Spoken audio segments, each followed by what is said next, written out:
Hey guys, Mark here. We're walking through James, and yesterday we were in verse 1. We covered so much ground, and we were reminding ourselves that we are who we are because of what God's done and who He's made us, and everything else is just gravy. Yeah? So it can come and go, but who we are is about who God's made us. Now we're going to start getting into the stuff that James is talking about. Let's read verse 2 together. If you got your Bible, it's always good to have your Bible. Don't just watch the video, but get in your Bible where you can underline stuff yourself.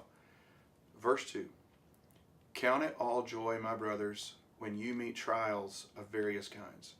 For you know that the testing of your faith produces steadfastness. Let steadfastness have its full effect, that you may be perfect and complete, lacking in nothing. This is one of those verses that if you're not careful, you'll read right past it because you think it's one of those, yin and yang kind of thing, back and forth, north and south. Like you're going to be first, you got to be last. If you love the world, you hate the Father. So it kind of sounds like when it says, count it all joy when you face trials. If you're not careful, you'll kind of think it says, when you're sad, just be happy. And that's not what God's saying, okay? This is a guy writing a letter to people he loves. He's not just jotting down thoughts, right?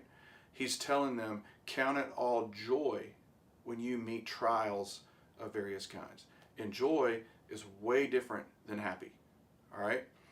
Happy is, hey, I just got a new car today and it's so cool. Woo, I'm so happy, Joy would be, hey, my brand new car just got stolen, but Jesus still loves me and I'm not going to let it drag me down.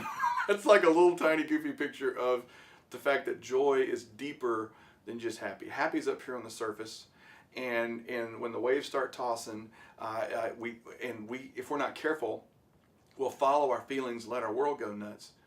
But down deeper than the surface is where the anchor is, and that's our joy. And that's going back to our first verse. I'm not who I am because of who I have, or the kind of or some talent that I have. I'm not who I am because of the day I'm having. I'm who I am because God has made me who I am. And now I'm having a bad day. In the middle of this bad day, in the middle of what's happened to me right now, God, you're going to be enough to get me through this. The fact that you've got me is where my joy comes from, not from this situation. So just because you're a Christian doesn't mean you have to see everything as awesome. There's some really not awesome days. I had a rough year last year. Cancer was not awesome. Wasn't happy about it. Would rather not relive it. Don't even really like talking about it sometimes. It stunk. But what was under the surface of the storm on the surface here, what was under that was my joy in knowing that God has got me. Yeah? So when we start thinking through our life this week, you'll hear a lot of people say things like this. Hey, I started having my quiet time, and my days are so much better.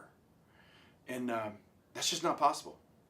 Your day is just as cruddy as all the other days were. You're different, right?